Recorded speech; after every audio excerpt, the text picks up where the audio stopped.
Hello everyone, welcome to Hitesh E. Friends, इस video में remaining questions हैं पेपर सेकंड के, उनको हम सॉल्व करेंगे।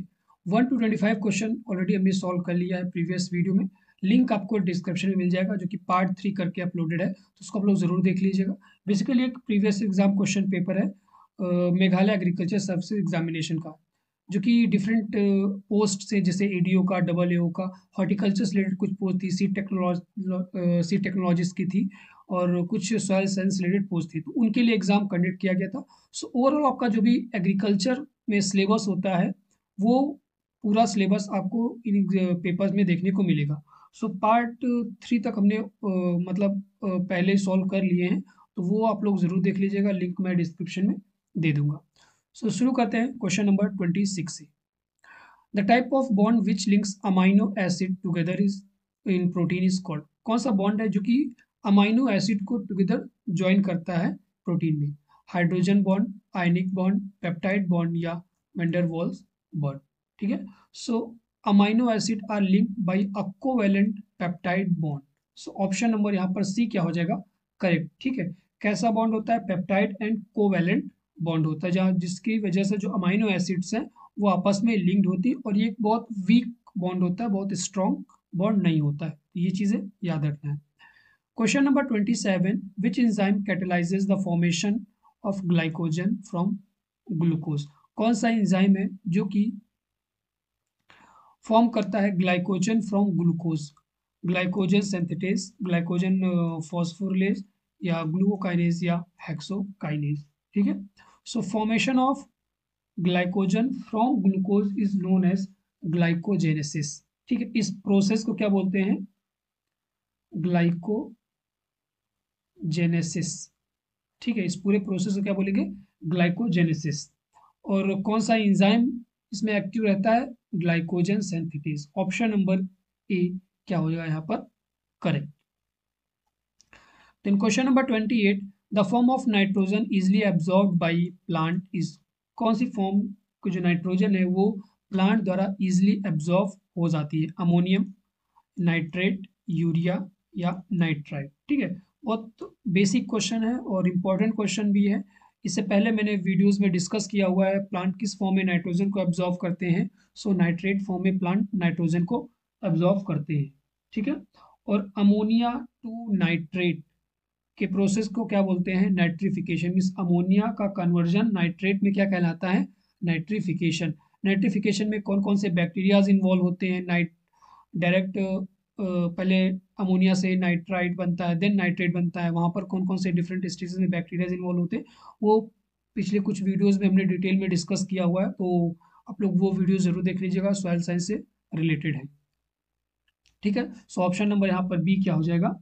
Correct. Then question number 29, which of the following fertilizer is known as muriate of potash? Muriate of potash, या short form में हम एमओपी के नाम से जानते हैं। ठीक है। एमओपी किस फर्टिलाइजर को कहते हैं? ठीक है। पोटेशियम क्लोराइड को कहते हैं, या पोटेशियम सल्फेट को, कैल्शियम नाइट्रेट को, या सुपर फॉस्फेट को। ठीक है।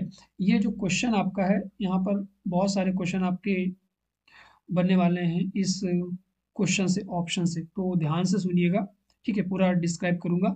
एमओपी, या इसे हम केसीएल के भी नाम से जानते हैं, पोटेशियम क्लोराइड। ठीक है। मीन्स ऑप्शन नंबर आपका ए क्या होगा यहाँ पर? करेक्ट। पोटेशियम क्लोराइड के बारे में और कुछ चीजें जान लेते हैं कि most common and cheap fertilizer है पोटेशिक फर्टिलाइजर। ठीक है। Most common and cheap. ठीक है। कैसा है? मोस्ट कॉमन एंड चीप, और सस्ता among the potassic fertilizer. Overall fertilizer में पोटेशिक फर्टिलाइजर में most common and cheap fertilizer है। एक और पूछेगा कि म्यूरेट ऑफ पोटास या केसीएल में जो पोटेशियम का कंटेंट होता है वो कितना होता है? सो 60% होता है। ठीक है। K2O परसेंटेज कितना होता है? 60% पाया जाता है केसीएल में, या एमओपी म्यूरेट ऑफ पोटास में। ये जो फर्टिलाइजर होता है ये हमारा सुटेबल होता है एसिडिक के लिए। ठीक है। एंड हैवी सॉइल या एसिडिक सॉइल के लिए हमारा ये सुटेबल होता है, बट अल्कलाइन के लिए सुटेबल नहीं होता है। ठीक है। क्योंकि ऑलरेडी इसमें क्या है कि अगर आप क्लोराइड ऑलरेडी प्रेजेंट होता है तो वहाँ पर हम उनका यूज नहीं करते। ठीक है। और इसको जो KCl है या MOP है उसको हमें कुछ ऐसे क्रॉप हैं वहाँ पर यूज़ नहीं करना चाहिए, जैसे आपकी जो शुगर कंटेंट वाली क्रॉप है, जैसे आपका शुगर केन हो गया, शुगर बीट हो गया, ठीक है, पोटैटो हो गया, पोटैटो में अच्छा खासा शुगर कंटेंट होता, कार्बोहाइड्रेट होता। टोबैको में भी हम इसको नहीं करते हैं, ठीक है। रीज़न इसका क्या होता है कि जो बर्निंग क्वालिटी होती है टोबैको की वो रिड्यूस हो जाती है because of chloride content in that. So इसलिए टोबैको में भी हम इसका इस्तेमाल नहीं करते। सो कौन, अगर हमें इसको रिप्लेस करना है तो कौन कौन से फर्टिलाइज़र का यूज़ करेंगे, तो वहाँ पर हम पोटेशियम सल्फेट का K2SO4 का यूज़ कर सकते हैं या पोटेशियम नाइट्रेट का यूज़ कर सकते हैं, ठीक है। इन दोनों फर्टिलाइज़र का यूज़ हम कर सकते हैं इंस्टेड ऑफ KCl या MOP का। इतनी चीज़ें आपको याद रखना है। और K2SO4 पोटेशियम सल्फेट में जो पोटेशियम का कंटेंट होता है, सल्फर का कंटेंट होता है, वो कितना होता है, सल्फर आपका 17.5% पाया जाएगा और K2O आपका पाया जाएगा 48%, ठीक है। इतनी चीज़ें याद रखना है, आपके एग्जाम में कोई भी क्वेश्चन इसमें से आ सकता है। देन क्वेश्चन नंबर 30 है, what is the primary green house gas emitted by human activities.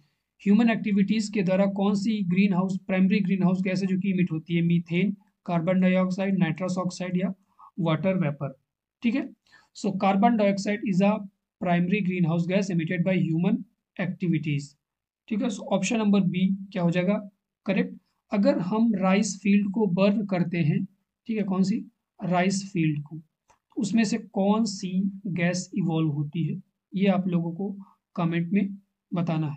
और एक क्वेश्चन है कि water vapour green house gas है या नहीं है, ठीक है। तो ये दो क्वेश्चन आपको बताना है कि water vapour is a green house gas और नॉट, और gas emitted by burning rice field.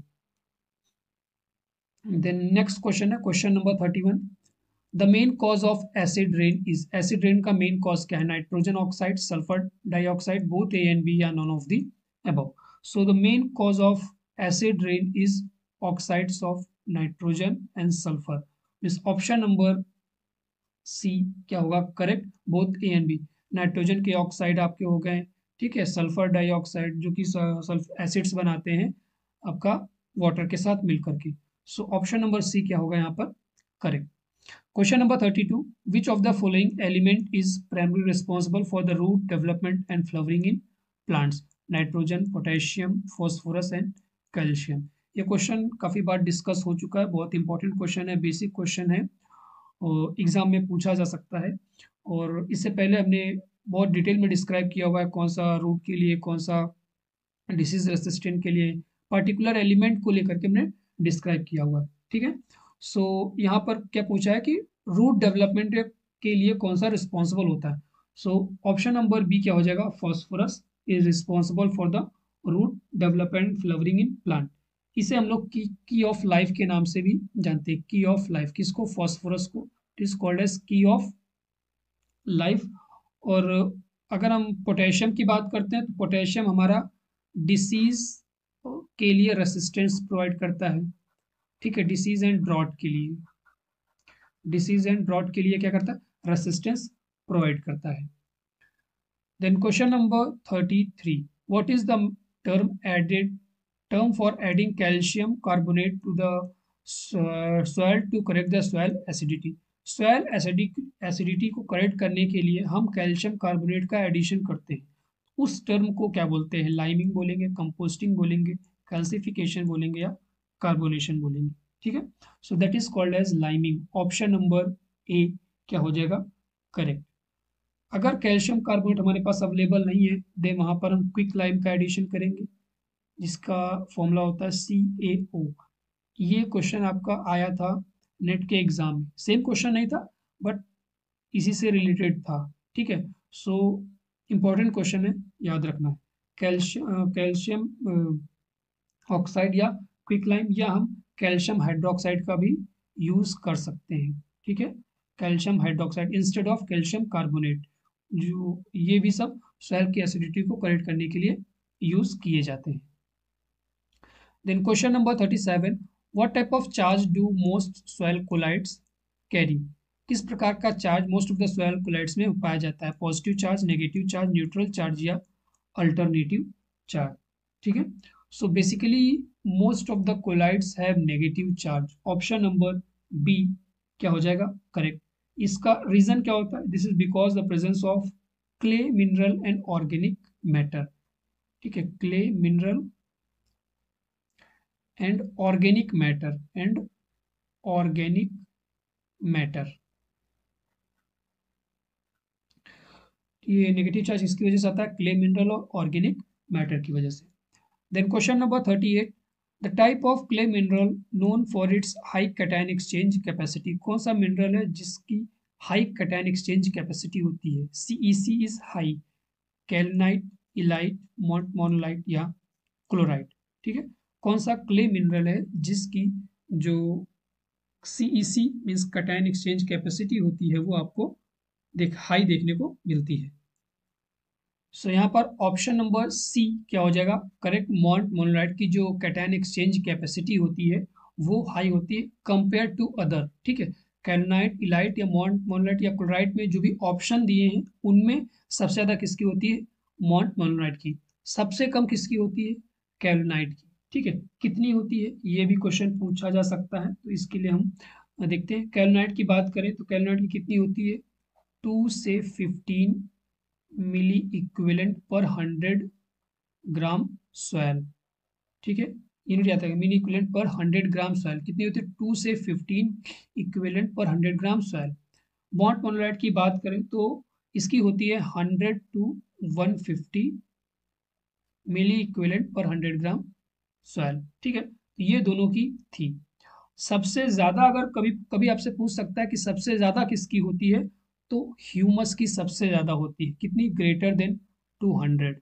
किसकी? ह्यूमस, ठीक है। ह्यूमस की सबसे ज्यादा होती है ग्रेटर देन 200। ये चीजें याद रखना है। Then question number 39, which of the following is not typically included in soil health card report? Soil pH, organic matter content, soil temperature या nutrient level. Soil health card इसकी भी आपने पढ़ा होगा, ठीक है। तो सॉइल हेल्थ कार्ड जो रिपोर्ट आता है उसमें क्या चीज़ इंक्लूड नहीं होता है? PH, organic matter content, soil temperature या न्यूट्रिएंट लेवल, ठीक है। सो पीएच, ऑर्गेनिक मैटर और न्यूट्रिएंट तो बहुत इंपॉर्टेंट है, ये इंक्लूडेड रहते हैं, लेकिन सॉइल टेम्परेचर हमारा इंक्लूड नहीं होता है। ऑप्शन नंबर सी क्या हो जाएगा यहाँ पर करेक्ट। ये जो सॉइल हेल्थ कार्ड स्कीम है वो लॉन्च कब की गई थी, किस ईयर में? सो ये फरवरी 2015 में लॉन्च की गई थी। क्वेश्चन आपका पूछा जा सकता है, इसलिए याद रखिएगा। किस स्टेट में लॉन्च की गई थी? राजस्थान, ठीक है। किसमें? राजस्थान स्टेट में। तो ये चीजें याद रखनी है।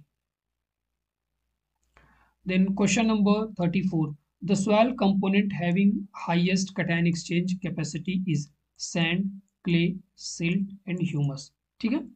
देखिए इससे पहले मैं जब क्वेश्चन सॉल्व कर रहा था तो मैंने आप लोगों को ऊपर बताया था, क्योंकि मैं आप लोग को एक बार क्वेश्चन सॉल्व कराने से पहले मैं खुद क्वेश्चन को सॉल्व करता, कि बहुत सारे ऐसे क्वेश्चंस होते हैं जो कि मेरे को भी कभी कभी नहीं आते हैं, तो मैं उससे पहले सॉल्व कर रहा था। जब मैं क्वेश्चन सॉल्व कर रहा था तो यहाँ पर मैंने आपको ह्यूमस के बारे में बताया था, ठीक है। देखिए वही क्वेश्चन आपका यहाँ पर पूछा हुआ है, तो इसलिए ऑप्शन सुनना बहुत इंपॉर्टेंट होता है। आप लोग ऑप्शन को जरूर सुना करिए, क्योंकि बहुत सारे क्वेश्चन आपके ऑप्शन से बनते हैं। तो यहाँ पर क्वेश्चन पूछा है किसकी हाईएस्ट कैटायन एक्सचेंज कैपेसिटी होती है? ऊपर मैंने आपको बताया था किसकी होती है। कमेंट में बताइएगा किसका सही ऑप्शन क्या होगा, ठीक है। सबसे ज्यादा जो कैटायन एक्सचेंज कैपेसिटी होती है CEC, वो किसकी होती है? Then question number 35, what does soil buffering capacity refers to? Soil ability to absorb nutrient, soil ability to resist change in pH, या soil ability to hold water, soil capacity to uh, capacity for cation exchange. So soil buffering capacity means the ability of a soil to resist the change in pH, ठीक है। सो option number यहाँ पर B क्या होगा correct. Soil की ability जिससे वो जो पीएच में चेंज आता है उसको रेसिस्ट करे, उसको रोके, उसे हम बोलते हैं soil buffering capacity. Then question number 40, in the phosphorus cycle what is the primary source of phosphorus for plant? Phosphorus cycle में जो प्राइमरी सोर्स ऑफ फॉस्फोरस है प्लांट के लिए वो क्या है? Soil mineral, atmospheric deposition, ocean sediments या organic matter. So option number A क्या होगा, सॉइल के जो मिनरल्स होते हैं that is the primary source of phosphorus in phosphorus cycle. So option number ए यहाँ पर क्या होगा, correct. Then question number 41, the biological nitrogen fixation is restricted to the prokaryotes of the following domain: यूकैरिया, archaea या archaea या bacteria, protozoa, fungi या all of the above. ठीक है, सो option number B यहाँ पर क्या हो जाएगा, करेक्ट। ठीक है, ऑप्शन नंबर बी क्या हो जाएगा, correct. Then question number 36, what does DRIS stand for? DRIS का फुल फॉर्म क्या है? Diagnostic and recommendation information system, diagnostic and recommendation integrated system या data research integrated system, diagnostic resource and information system. So option number B क्या हो जाएगा, diagnostic and recommendation integrated, sorry, diagnostic and recommendation information system. एक minute, diagnostic and recommendation information system, एक minute confuse हो रहा हूँ कि सही आंसर क्या होगा, diagnostic and recommendation information system. ठीक है, इंटीग्रेटेड सिस्टम होगा, diagnostic and recommendation integrated system. ठीक है, ऑप्शन नंबर यहाँ पर बी क्या हो जाएगा, करेक्ट। सबसे पहले क्या है कि जो भी चीज़ आप प्लांट का इवेल्युएशन करते हैं तो जहाँ पर जो भी न्यूट्रिशनल चीज़ें हैं उनको डायग्नोस करेगा, फिर आपको वो रिकमेंड करेगा। ठीक है, सो ऑप्शन नंबर बी क्या हो जाएगा, करेक्ट। ठीक है, ऑप्शन नंबर बी क्या हो जाएगा, करेक्ट। ए नहीं होगा, बी होगा।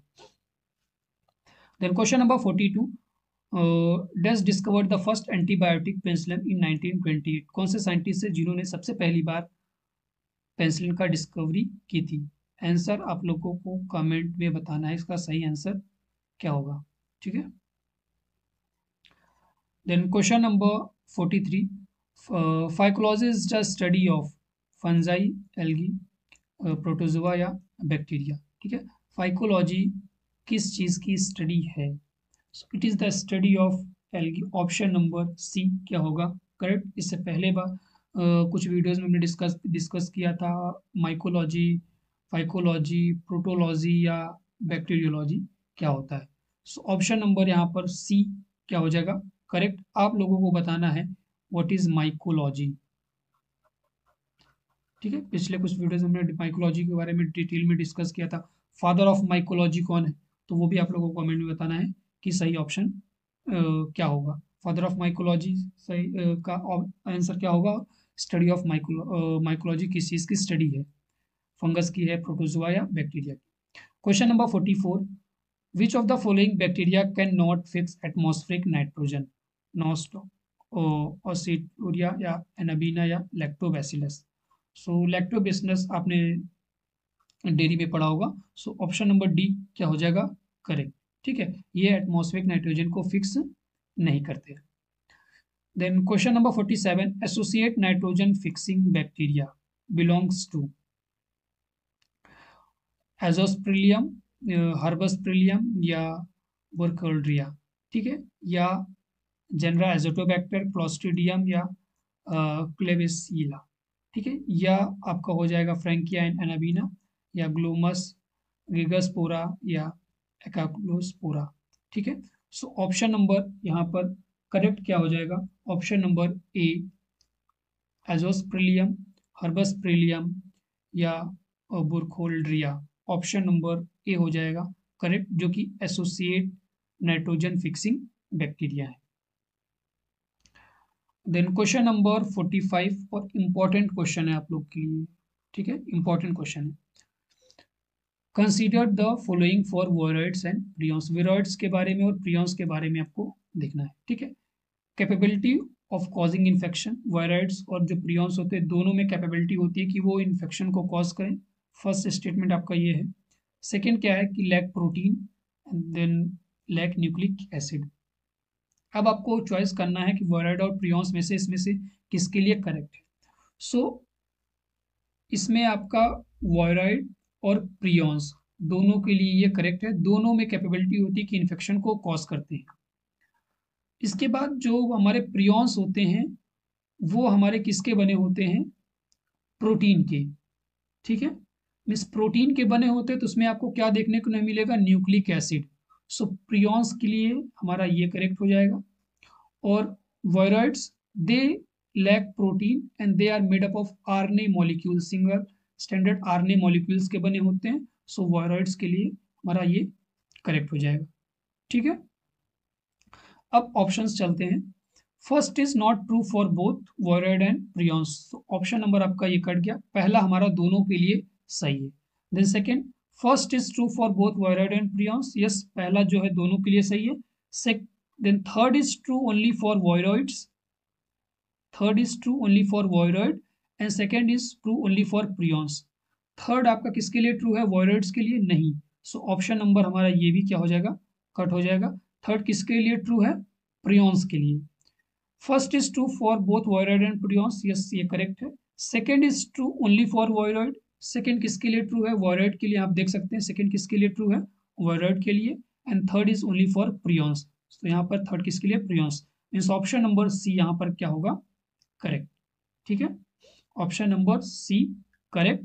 Viroids they lack protein and prions lack nucleic acid. Then question number 48, which microorganism is eliminated in canned food? Mycobacterium, tuberculosis, Clostridium botulinum, Lactobacillus या Coxsackie burnetii। ठीक है, कौन सा माइक्रो ऑर्गेनिज्म है जब हम कैनिंग करते हैं, बॉटलिंग करते हैं तो वहां पर वो रिमूव हो जाता है, इलिमिनेट हो जाता है। So that is Clostridium botulinum. Option number B क्या होगा यहाँ पर, करेक्ट। एक इंपॉर्टेंट डिसीज कॉज करता है जिसे हम बॉटुलिज्म बोलते हैं, जिसको हम रिमूव कर देते हैं by canning the food. So option number B क्या होगा यहाँ पर, correct. Question number 49, biodegradable plastic produced by Methylobacterium is. कौन सा बायोडिग्रेडेबल प्लास्टिक है जो कि मिथाइलोबैक्टीरियम के द्वारा प्रोड्यूस होता है, पॉलीप्रोपिलीन, पॉलीहाइड्रोक्सीब्यूट्रेट या पॉलीस्टीरीन या none of the above. So option number यहाँ पर डी क्या होगा, correct. Polyhydroxy butyrate is produced by Methylobacterium which is biodegradable plastic. Then question number 50 है, which of the following statement is correct. कौन सा statement correct है मेटरिज्म के लिए। ठीक है, सो मेटरिज्म आपको पता होना चाहिए ये क्या है, एक फंगस है। बायोपेस्टिसाइड्स तो है बट एक फंगस है, तो हमें देखना है कि फंगस कहाँ पर है। बैक्टीरिया दिया है तो बैक्टीरिया नहीं होगा, मीन्स ऑप्शन गलत आपका। फंगस यहाँ पर दिया हुआ है, आगे वायरस दिया गलत हो जाएगा, नेमाटोड दिया ये भी गलत हो जाएगा option. Means option number B क्या हो जाएगा, correct. Is biopesticide is a entomopathogenic fungus that can act as a parasite of the insect and kill them. So option number B क्या होगा यहाँ पर, करेक्ट। देन क्वेश्चन नंबर 46 है और last question इस वीडियो का, which of the following statement is incorrect. कौन सा इनकरेक्ट है, viroids are infectious RNA molecules, prions are infectious protein molecules, fungi reproduce the inside the cell wall of the host organism, या mycoplasma is a bacterium that lacks cell wall. ठीक है, इनमें से कौन सा स्टेटमेंट करेक्ट है। तो ऊपर हमने पढ़ा था कि वोराइड्स आर इन्फेक्शियस आरएनए मॉलिक्यूल। वोराइड क्या है, आरएनए मॉलिक्यूल्स हैं। वहां पर क्या लिखा हुआ था आपका कि दे लैक प्रोटीन। ठीक है, यहाँ पर वोराइड के लिखा है they lack protein but they have nucleic acid. वो न्यूक्लिक एसिड कौन सा होता है, आरएनए मॉलिक्यूल होता है। ठीक है, सो ऑप्शन नंबर ए आपका क्या हो जाएगा यहाँ पर, correct. Prions are infectious protein particles, prions भी क्या है, प्रोटीन पार्टिकल्स हैं, क्योंकि ये they are made up of protein और इन्फेक्शियस होते हैं, दोनों इन्फेक्शियस होते हैं virus and prions. So option number B आपका करेक्ट हो जाएगा। Fungi reproduce inside the cell wall of the host organism, जो फंगस है आपका वो रिप्रोड्यूस करता है inside the cell wall. Mycoplasma is a bacterium that lacks cell wall, mycoplasma एक तरीके का बैक्टीरियम है जिसमें सेल वॉल नहीं पाई जाती, मीन्स ये ऑप्शन भी आपका करेक्ट है। Option D C sorry option C आपका गलत है, मीन्स ऑप्शन नंबर यहाँ पर हम करेक्ट क्या हो जाएगा according to question, option number C. Fungus जो होता है वो सेक्सुअली एसेक्सुअली रिप्रोड्यूस करता है with the help of fragmentation, budding या with the help of spore, producing spore. ठीक है, सो इनके द्वारा फंगस क्या है रिप्रोड्यूस करता है। सो ऑप्शन नंबर यहाँ पर हम सी क्या हो जाएगा, करेक्ट। ठीक है फ्रेंड्स, पीडीएफ अगर आप कोई भी कम्पिटिटिव एग्जाम की प्रिपरेशन कर रहे हैं और आपको पीडीएफ परचेज करना है तो आप हमसे पीडीएफ परचेज कर सकते हैं। हमारा जो व्हाट्सएप नंबर है वो है 7905601596। इस पर आप परचेज कर सकते हैं, पीडीएफ मैं आपको प्रोवाइड कर दूंगा। कोई भी कम्पिटिटिव एग्जाम है, क्योंकि बहुत सारे एग्जाम हैं जैसे ओपीएससी, डब्ल्यू, एएसयू, अभी से पहले एचओ के लिए हमने प्रोवाइड किया था, एसयू और डब्ल्यू के लिए प्रोवाइड कर रहा हूँ। डिफरेंट स्टेट एग्जाम्स के लिए मेघालय में, त्रिपुरा में जो भी एग्जाम हुए उनके लिए मैंने प्रोवाइड किया। सो रिस्पॉन्स अच्छा है तो आप लोग भी परचेज कर सकते हैं। क्वेश्चन आपको बहुत सारे एग्जाम में मिलने वाले हैं, और जो वीडियोस होते हैं, क्योंकि बहुत जो मैं वीडियोस बनाता हूँ basically previous exam question paper होते हैं बीएससी एग्रीकल्चर के। सो आपका जो भी सिलेबस होता है वो बीएससी एग्रीकल्चर का ही होता है, तो उनको ज़रूर देखिए, वहाँ से बहुत सारे क्वेश्चन आपके exactly without any change in answer आपको जो भी एग्जाम्स होते हैं, competitive exam, one day exam, वहाँ पर देखने को मिलते हैं। और आप लोग टेलीग्राम चैनल भी ज्वाइन कर लीजिएगा, हितेश एजी के नाम से है। ठीक है, टेलीग्राम चैनल है हितेश एजी, तो उसको सर्च करके आप लोग उसको भी ज्वाइन कर लीजिएगा। सो मिलते हैं नेक्स्ट वीडियो में जो पेपर थर्ड के साथ।